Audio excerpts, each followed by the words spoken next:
Assalamualaikum warahmatullahi wabarakatuh. Yang terhormat Ibu Ulfa selaku dosen pengampu mata kuliah analisis laporan keuangan kelas C. Di sini kami dari kelompok 1 akan memaparkan materi tentang analisis arus kas. Sebelum memasuki materi, izinkan saya untuk memperkenalkan anggota dari kelompok 1. Yang pertama ada Rafli Muhammad dengan NPM akhir 183, lalu yang kedua ada Rafli Amrullah Yahya dengan NPM akhir 193, lalu ada Randy Hanadi dengan NPM akhir 194, lalu ada Devitri Oktaviani dengan NPM akhir 325, lalu ada Leila Nirma Kandari Aryavan dengan NPM akhir 326, lalu ada Angelika Karunavita Bayani dengan NPM akhir 341, lalu ada Bilkis Agustina Windiari dengan NPM akhir 345. Nah, sebelum memasuki materi analisis arus kas, maka kita perlu tahu apa itu kas. Kas adalah saldo sisa dari arus kas masuk dan arus kas keluar untuk semua periode sebelumnya dari suatu perusahaan. Arus kas bersih atau arus kas sederhana mengacu pada arus kas masuk periode berjalan dikurangi arus kas keluar. Arus kas berbeda dari ukuran kinerja pendapatan akrual. Ukuran arus kas mengakui arus masuk saat kas diterima tetapi belum tentu diperoleh dan mengakui arus keluar saat kas dibayarkan tetapi biaya belum tentu dikeluarkan. Nah, materi selanjutnya yaitu tentang laporan arus kas. Tujuan dari laporan arus kas adalah untuk memberikan informasi tentang arus kas masuk dan keluar selama suatu periode. Laporan ini juga membedakan sumber dan penggunaan arus kas dengan memisahkannya menjadi aktivitas operasi, investasi, dan pendanaan. Nah, di dalam laporan arus kas terdapat relevansi kas. Kas merupakan aset yang paling likuid dan menawarkan likuiditas dan fleksibilitas bagi perusahaan. Kas merupakan awal dan akhir dari aktivitas operasi perusahaan. Aktivitas operasi perusahaan melibatkan konversi kas menjadi berbagai aset seperti persediaan yang digunakan untuk menghasilkan piutang dari penjualan kredit. Siklus operasi selesai ketika proses penagihan mengembalikan kas ke perusahaan yang memungkinkan siklus operasi baru dimulai. Analisis terhadap laporan keuangan yang menggunakan akuntansi akrual mengakui bahwa pendapatan saat diperoleh dan biaya yang dikeluarkan. Ini berbeda dari akuntansi berbasis kas. Analisis ini dapat membantu untuk menilai likuiditas, solvabilitas, dan fleksibilitas finansial. Likuiditas itu sendiri adalah kedekatan aset dan kewajiban dengan kas, sedangkan solvabilitas adalah kemampuan untuk membayar kewajiban saat jatuh tempo. Dan fleksibilitas finansial adalah kemampuan untuk bereaksi dan menyesuaikan diri terhadap peluang dan kesulitan. Selanjutnya yaitu pelaporan berdasarkan aktivitas. Di dalam laporan arus kas terdapat 3 aktivitas yaitu aktivitas operasi, aktivitas investasi, dan aktivitas pendanaan. Yang pertama yaitu aktivitas operasi. Aktivitas operasi adalah aktivitas yang berhubungan dengan pendapatan suatu perusahaan. Selain aktivitas pendapatan dan beban yang direpresentasikan dalam laporan laba rugi, aktivitas tersebut mencakup arus masuk dan arus keluar kas bersih yang dihasilkan dari aktivitas operasi terkait seperti pemberian kredit kepada pelanggan, investasi dalam persediaan, dan perolehan kredit dari pemasok. Aktivitas operasi berkaitan dengan pos-pos laporan laba rugi dengan beberapa pengecualian kecil dan pos-pos neraca yang berkaitan dengan operasi. Biasanya akun modal kerja seperti piutang, persediaan, pembayaran di muka, utang usaha, dan biaya yang masih harus dibayar. Yang kedua yaitu aktivitas investasi. Aktivitas investasi adalah cara untuk memperoleh dan melepaskan aset non-tunai. Aktivitas ini melibatkan aset yang diharapkan menghasilkan pendapatan bagi perusahaan seperti pembelian dan penjualan PPE atau properti, pabrik, dan peralatan, dan investasi dalam surat berharga. Aktivitas ini juga mencakup peminjaman dana pengumpulan pokok pinjaman tersebut. Dan yang terakhir yaitu aktivitas pendanaan. Aktivitas pendanaan adalah cara untuk memberikan kontribusi, penarikan, dan penyediaan dana untuk mendukung aktivitas bisnis. Aktivitas ini termasuk peminjaman dan pembayaran kembali dana dengan obligasi dan pinjaman lainnya. Aktivitas ini juga termasuk kontribusi dan penarikan oleh pemilik dan pengembalian mereka atau dividen atas investasi. Lalu materi selanjutnya adalah menyusun laporan arus kas. Terdapat dua metode, yaitu metode langsung dan metode tidak langsung. Nah, metode langsung ini digunakan untuk menyusun laporan arus kas dengan mendetailkan arus kas masuk dan keluar dari aktivitas operasi. Nah, sedangkan metode tidak langsung itu digunakan untuk menyusun laporan arus kas berdasarkan laba rugi. Nah, lalu untuk menghitung kas bersih dari aktivitas operasi adalah net income ditambah depreciation and amortization expense, lalu ditambah atau dikurang gains or losses on sale of assets, lalu ditambah atau dikurang cash generated used by current asset and liabilities. Yang saya sebutkan tadi itu merupakan net cash flow from operation activity. Berikut adalah contoh laporan arus kas. Baik, di sini saya akan menjelaskan materi tentang keterbatasan pelaporan arus kas. Yang pertama itu tidak ada pengungkapan terpisah untuk arus kas dari pos luar biasa atau operasi yang dihentikan. Yang kedua, bunga dan dividen yang diterima serta bunga yang dibayar diklasifikasikan sebagai arus kas operasi. Banyak pengguna berpendapat bahwa bunga yang dibayar itu seharusnya dianggap sebagai arus kas dari aktivitas pendanaan. Sementara bunga dan dividen yang diterima sebagai arus kas dari aktivitas investasi. Yang ketiga, pajak penghasilan diklasifikasikan sebagai arus kas operasi. Klasifikasi ini dapat mengganggu analisis dari ketiga aktivitas individu jika manfaat atau beban pajak yang signifikan diatribusikan secara tidak proporsional ke salah satu aktivitas tersebut.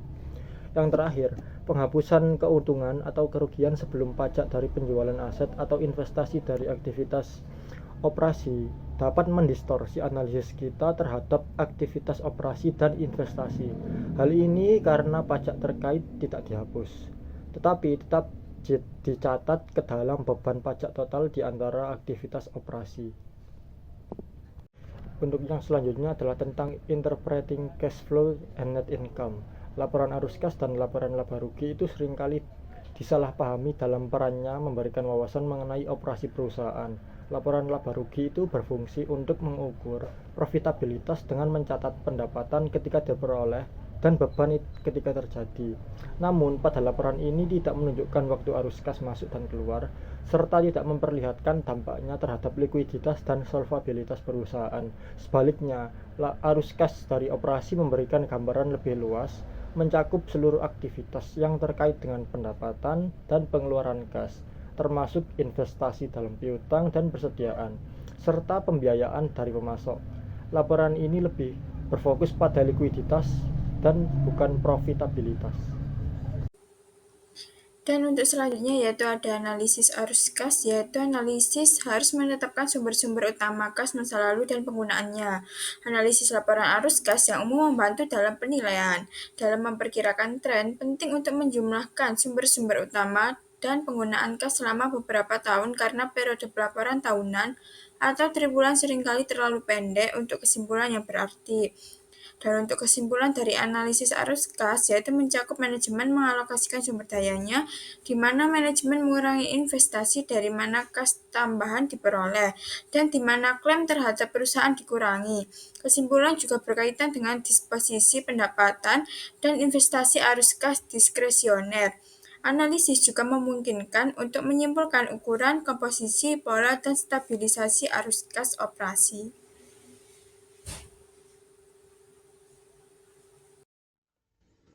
Baik, selanjutnya saya Randy Arnadi dengan NPM Mahiran 194 akan membahas mengenai pengukuran arus kas alternatif. Alternative cash flow measures atau pengukuran arus kas alternatif merupakan metode lain yang digunakan oleh perusahaan dan analis keuangan untuk memahami dan menilai kinerja keuangan perusahaan dari perspektif arus kas. Selain menggunakan laporan arus kas standar yang terdiri dari aktivitas operasi, investasi, dan juga pendanaan, salah satu ukuran arus kas alternatif yang populer adalah EBITDA, yakni Earning Before Interest, Tax, Depreciation, and Amortization, atau laba sebelum bunga, pajak, depresiasi, dan amortisasi. EBITDA sering digunakan oleh investor dan analis karena memberikan gambaran tentang kinerja operasional perusahaan tanpa memperhitungkan biaya non-operasional seperti bunga dan pajak, serta biaya non-kas seperti depresiasi dan juga amortisasi. Selanjutnya, yang perlu kita pahami adalah beberapa kelemahan dari penggunaan EBITDA sebagai ukuran kinerja arus kas. Yang pertama, penambahan depresiasi sebagai non-biaya. Salah satu masalah terbesar dengan EBITDA adalah bahwa penambahan depresiasi seringkali dianggap sebagai indikasi bahwa biaya tersebut tidak relevan atau tidak nyata. Namun, pada kenyataannya, depresiasi mencerminkan penyusutan aset tetap seperti mesin dan bangunan. Penyusutan ini adalah biaya nyata yang menunjukkan berkurangnya nilai dari aset-aset tersebut sehingga harus diperhitungkan dalam analisis kinerja keuangan perusahaan. Yang kedua adalah kesalahpahaman tentang arus kas yang dihasilkan dari depresiasi. Beberapa pihak mungkin menganggap bahwa menambahkan depresiasi dalam perhitungan EBITDA berarti ada arus kas tambahan untuk menggantikan aset yang telah terdepresiasi. Ini adalah pemahaman yang salah. Depresiasi bukanlah sumber arus kas. Itu hanya mencerminkan alokasi biaya aset selama masa manfaatnya. Arus kas nyata yang dapat digunakan untuk mengganti atau membeli aset baru hanya berasal dari kegiatan operasional dan pendanaan perusahaan, bukan dari depresiasi itu sendiri. Yang ketiga, mengabaikan perubahan modal kerja. EBITDA dan ukuran serupa seringkali tidak memperhitungkan perubahan dalam komponen modal kerja seperti piutang, persediaan, dan utang usaha. Komponen-komponen ini sangat mempengaruhi arus kas operasional perusahaan. Misalnya, peningkatan piutang dapat mengurangi arus kas sementara, meskipun laba bersih tetap positif. Hal ini memberikan wawasan penting tentang likuiditas jangka pendek perusahaan dan kinerjanya secara berkelanjutan. Selanjutnya, kita akan membahas mengenai alternatif lain yang sering kali digunakan selain EBITDA, yakni net income plus depreciation and amortization, atau laba bersih plus depresiasi dan amortisasi. Pengukuran ini menambahkan depresiasi ke laba bersih sebagai cara mendapatkan gambaran kasar tentang arus kas operasional. Tetapi seperti halnya dengan EBITDA, metode ini mengabaikan perubahan modal kerja dan biaya non-kas lainnya, sehingga tidak memberikan gambaran yang lengkap tentang arus kas perusahaan. Baik, pada slide kali ini kita akan membahas mengenai company and economic conditions atau kondisi perusahaan dan perekonomian. Kondisi perusahaan dan lingkungan ekonomi adalah faktor penting yang mempengaruhi interpretasi arus kas dalam analisis keuangan. Laporan keuangan seperti neraca dan laporan laba rugi memberikan gambaran umum tentang aset, kewajiban, pendapatan, dan beban perusahaan selama periode waktu tertentu. Namun, analisis arus kas memberikan wawasan yang lebih mendalam mengenai kemampuan perusahaan untuk menghasilkan kas dan memenuhi kewajiban finansialnya, terutama dalam menghadapi perubahan kondisi perusahaan dan ekonomi secara lebih luas. Yang pertama, perusahaan yang sukses dan arus kas. Perusahaan yang mengalami kesuksesan dan pertumbuhan umumnya akan menunjukkan peningkatan arus kas dari operasi. Kesuksesan ini seringkali didorong oleh peningkatan penjualan dan permintaan produk. Tetapi penting untuk dicatat bahwa perusahaan yang mengalami pertumbuhan pesat juga bisa menghadapi masalah likuiditas. Hal ini terjadi dikarenakan yang pertama, yakni investasi dalam aset lancar seperti piutang dan persediaan. Seiring dengan peningkatan penjualan, perusahaan perlu berinvestasi lebih banyak dalam piutang dan persediaan untuk memenuhi permintaan pelanggan. Hal ini dapat menyebabkan peningkatan arus kas keluar meskipun laba perusahaan meningkat. Yang kedua, kesulitan memenuhi kewajiban jangka pendek. Dalam beberapa kasus, perusahaan yang sukses secara operasional mungkin kesulitan memenuhi kewajiban keuangan jangka pendeknya karena kas yang mereka miliki terserap dalam investasi aset yang mendukung pertumbuhan. Yang kedua, perusahaan yang mengalami kesulitan dan arus kas. Perusahaan yang mengalami kesulitan keuangan seringkali menunjukkan tanda-tanda penurunan arus kas dari operasi. Beberapa penyebab umum dari masalah arus kas pada perusahaan yang tidak berhasil meliputi yang pertama, penurunan turnover piutang dan persediaan. Jika perusahaan mengalami kesulitan dalam mengumpulkan piutang dari pelanggan atau jika penjualan produk melambat, maka persediaan menumpuk yang mana mengakibatkan arus kas yang lebih lambat. Yang kedua tentunya kerugian operasional. Kerugian dari operasi bisnis dapat menyebabkan perusahaan kehabisan kas untuk menutupi biaya operasional dan kewajiban keuangan lainnya. Yang ketiga, kondisi ekonomi yang berubah. Analisis arus kas juga sangat dipengaruhi oleh kondisi ekonomi yang lebih luas, misalnya dalam kondisi inflasi. Perusahaan menghadapi tantangan seperti yang pertama, peningkatan biaya penggantian aset tetap. Harga aset tetap seperti mesin dan bangunan meningkat seiring inflasi. sehingga perusahaan harus mengeluarkan lebih banyak kas untuk investasi modal.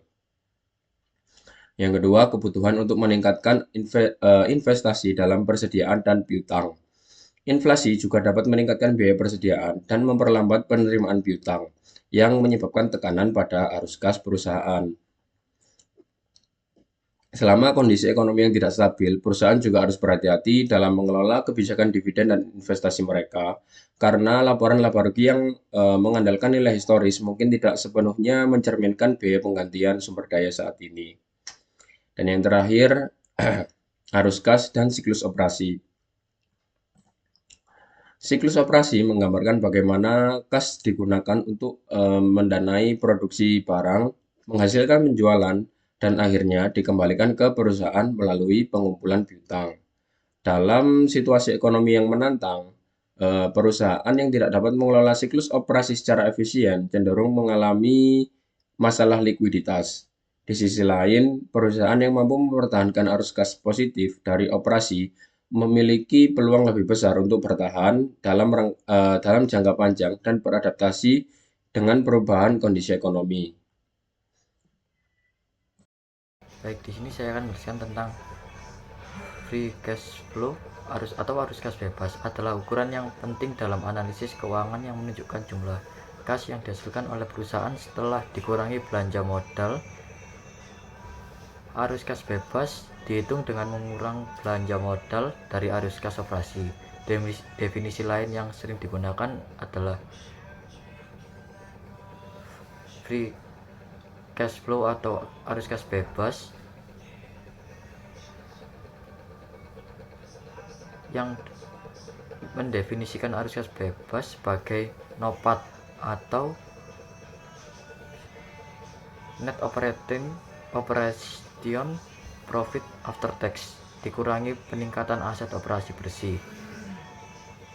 NOPAT mencerminkan laba bersih setelah pajak tanpa memperhitungkan biaya bunga. Sedangkan NOA atau aset operasi bersih mencakup perubahan modal kerja dan aset operasi jangka panjang. Kedua definisi ini menekankan pentingnya arus kas bebas dalam menilai kemampuan perusahaan untuk mendanai kegiatan bisnis, pertumbuhan, dan fleksibilitas keuangan. Meskipun tantangan tetap ada dalam memisahkan belanja modal pemeliharaan dari ekspansi. Selanjutnya yaitu cash flow as validator, analisis keuangan perusahaan. Membantu memprediksi hasil operasi berdasarkan kapasitas produksi, menilai kemampuan ekspansi, dan menghubungkan laporan laba rugi dengan neraca. Laporan ini juga memberikan wawasan tentang kelayakan pembiayaan belanja modal.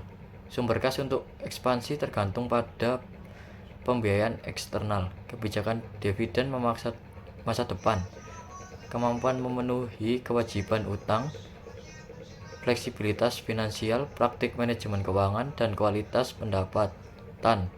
Namun penting untuk berhati-hati dalam menganalisis hubungan antar item dalam laporan arus kas, karena perusahaan arus kas harus dilihat dalam konteks variabel lain dalam struktur keuangan dan hasil operasi perusahaan.